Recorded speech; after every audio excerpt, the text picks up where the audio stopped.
Hello everybody, it's Joanne here. Welcome to Perky Penny Paper Arts.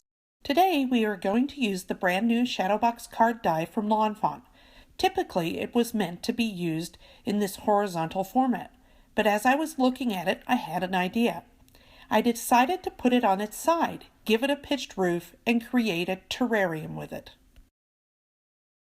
I will be using the Stuck on You stamp set, also from Lawn Fawns, to create my garden. This makes for a very simple wow card, as it only requires stamping and cutting, no coloring at all. To create the shadow box, I cut out 2 panels of the largest die in the set using silver metallic paper. There are 2 rectangle dies that fit in each of the sides of this die. For one of the panels, I used both dies and created 2 framed sides. For the second panel, I just cut out the largest side because I wanted a floor for my terrarium. The die creates score lines, and I folded along each of these. I then put a 1/8 inch score tape along the edge of the tabs where I will secure the 2 pieces together. I then remove the protective cover from one side and line the 2 pieces together and adhere and repeat for the other tab. I lined up the top edges and pressed together to create the point on the top of my terrarium. I used one of the larger leftover pieces and cut it in half on the short side. I then folded each of those pieces in half and put some 1/4 inch score tape on one of the sides. I removed the backer paper and placed each of them on the floor of my terrarium about 1/3 and 2/3 of the way back, pressing down firmly. This will give me a place to put my cacti. The next step is to create our cacti. I took my freshly cut grass ink cube and gave each of the stamps a full inking. I then took noble fir and touched some tips here and there to create some interest and dimension. Then I stamped. Lastly, I stamped the celery ink over all of the images to fill in any gaps.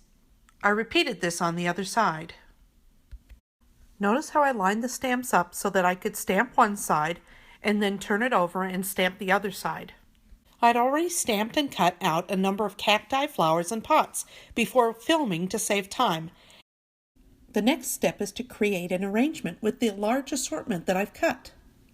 I choose each piece and adhere it with my tape runner, working until I am satisfied with how it looks.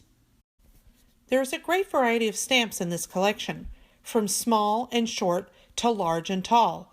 I used a mixture of all to create a beautiful and full presentation. When I'm done with my arrangement, I fold the card to make sure everything goes into place correctly. For the sentiment, I stamped the word howdy in Memento Tuxedo black ink. I trimmed it up and added fishtails to the ends to create a banner, and then added some small stitch lines as an accent. I attached it to the front by putting some score tape along the bottom of the card, as the sentiment was taller than the front of the card and I wanted it to be able to open and close without getting stuck. I thought I was done, but decided the top seemed a little empty, and remembered I had this super cute stitched sun die.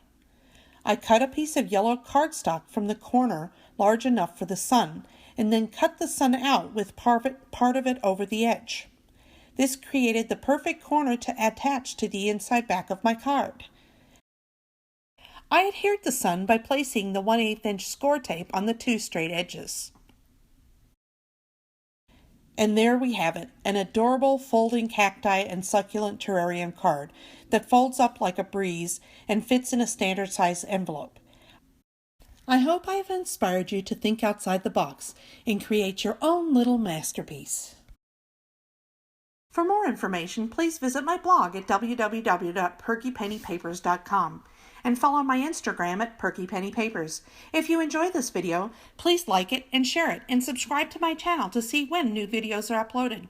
A list of supplies is available in the description of this video. Thank you so much for spending your time with me today.